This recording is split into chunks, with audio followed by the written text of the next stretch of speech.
Hello friends, welcome to favourite channel the studious. मैं अंकित आपका स्वागत करता हूं। आज हम लोग बात करने वाले हैं अबाउट द ग्रीन रेवोल्यूशन। बिना टाइम वेस्ट किए चलिए शुरू करते हैं।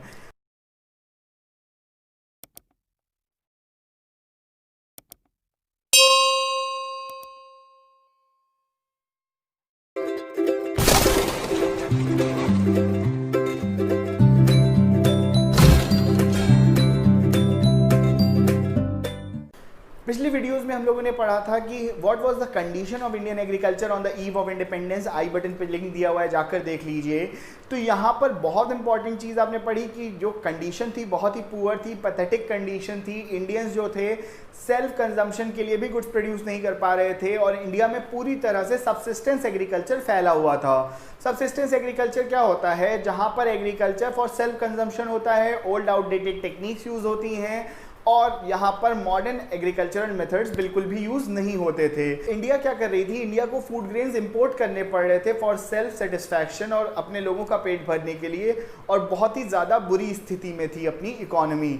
हमारी इकोनॉमी में 75% of the people were basically dependent on agriculture. 75% लोग एग्रीकल्चर में डिपेंडेंट थे, एग्रेरियन इकोनॉमी थी अपनी। उसके बावजूद एग्रीकल्चर की कंडीशन बहुत ज़्यादा बुरी थी और लोगों के पास अपने पेट भरने के लिए भी पैसे नहीं हो रहे थे। तभी फोर्थ 5 ईयर प्लान के बारे में जब बात आई तो MS स्वामीनाथन, बहुत इंपॉर्टेंट नाम है MS स्वामीनाथन, इन्होंने एक प्रपोजल दिया कि इंडिया में भी ग्रीन रेवोल्यूशन स्टार्ट करना चाहिए। वर्ल्ड में 1950s में ही ग्रीन रेवोल्यूशन का स्टार्टिंग हुआ, लेकिन इंडिया में लेट 1960s में ग्रीन रेवोल्यूशन ने पैर पसारे। MS स्वामीनाथन को इसका फादर कहा जाता है। इनकी ही वजह से ग्रीन रेवोल्यूशन इंडिया में पैर पसार पाया। ग्रीन रेवोल्यूशन बेसिकली एक ऐसा टेक्निक था जहां पर moving from the old and outdated techniques, यानी कि सबसिस्टेंस फार्मिंग से मूव करके एक्सटेंसिव एग्रीकल्चर की तरफ चलना और कमर्शियल एग्रीकल्चर की तरफ चलना, जहां पर सेल्फ सेटिस्फैक्शन के लिए, सेल्फ कंजम्पशन के लिए गुड्स को या क्रॉप्स को ना बनाया जाए, यहाँ पर क्रॉप्स को उगाया जाए for selling into the market.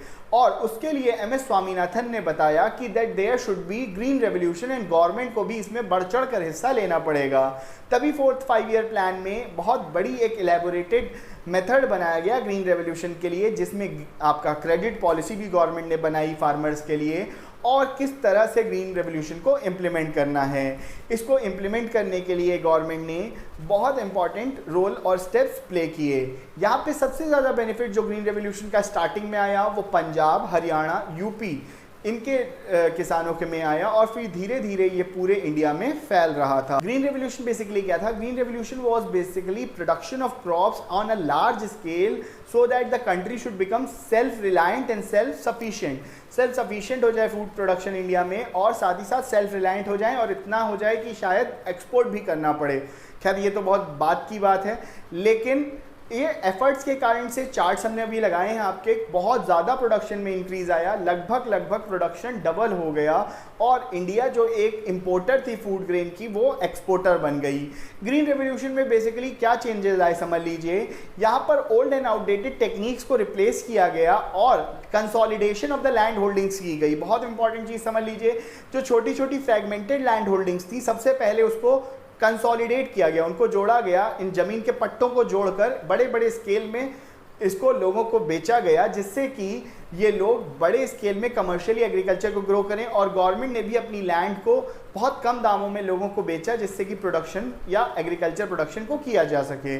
यहाँ पर गवर्नमेंट ने tractors, harvesters, threshers, hybrid variety of seeds यानी कि pure variety of seeds, fertilisers, manures, irrigation facilities, ये सारे पर ध्यान दिया और धीरे धीरे इंडिया की पूरी पिक्चर बदल गई।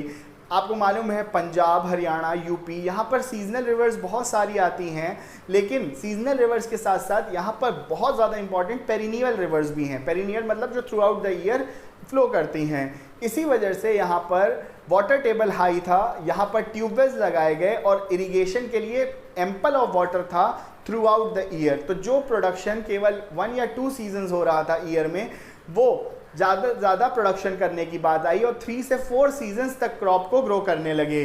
वीट का जो ग्रोथ था और जो राइस का ग्रोथ था ट्रेमेंडसली इंक्रीज़ किया ग्रीन रेवोल्यूशन की वजह से। हाइब्रिड वैरायटी ऑफ सीड्स हुए, प्लस यहाँ पर मैन्योर्स और फर्टिलाइज़र्स का यूज़ किया गया। फर्टिलाइज़र्स को लार्ज स्केल में यूज़ किया गया, प्रोडक्शन जिससे बहुत ज़्यादा बढ़ गया। जो भी डिजीज़ रेजिस्टेंट क्रॉप्स बनाए गए, साथ ही साथ डिजीज़ जो लग रहे थे प्लांट्स में वो भी कम हो गए फर्टिलाइज़र्स का यूज़ डालने से, और ये प्रोडक्शन बहुत ज़्यादा मल्टीफोल्ड इंक्रीज़ करने लगा। तो इससे क्या हुआ, लोग भी खुश हुए, किसान भी खुश हुए और प्रोडक्शन भी इंडिया में बढ़ रहा था। क्रेडिट पॉलिसी बहुत इंपॉर्टेंट है जो गवर्नमेंट ने यहाँ पे स्टार्ट करी थी ग्रीन रेवोल्यूशन में।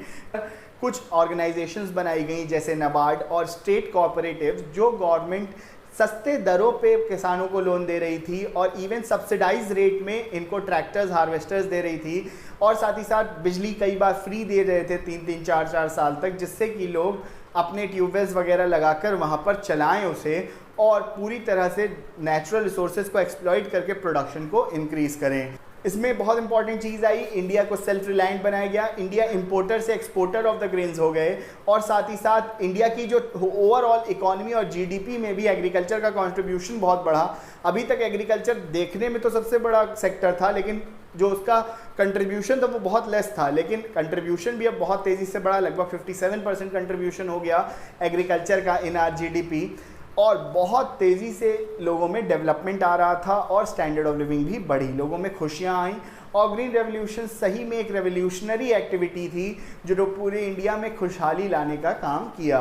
आई होप आज का वीडियो आपको अच्छा लगा। वीडियो अच्छा लगा तो जल्दी से इसको लाइक कर दीजिए, चैनल को सब्सक्राइब कर लीजिए, सब्सक्राइब कर चुके हैं तो इसको शेयर करिए, साथ ही साथ बेल नोटिफिकेशन दबाना ना भूलें जिससे लेटेस्ट सारे नोटिफिकेशन मिल जाएँ जैसे ही वीडियो अपलोड होती हैं। अपना ख्याल रखें, अपने देश का भी। जय हिंद, जय भारत, थैंक यू।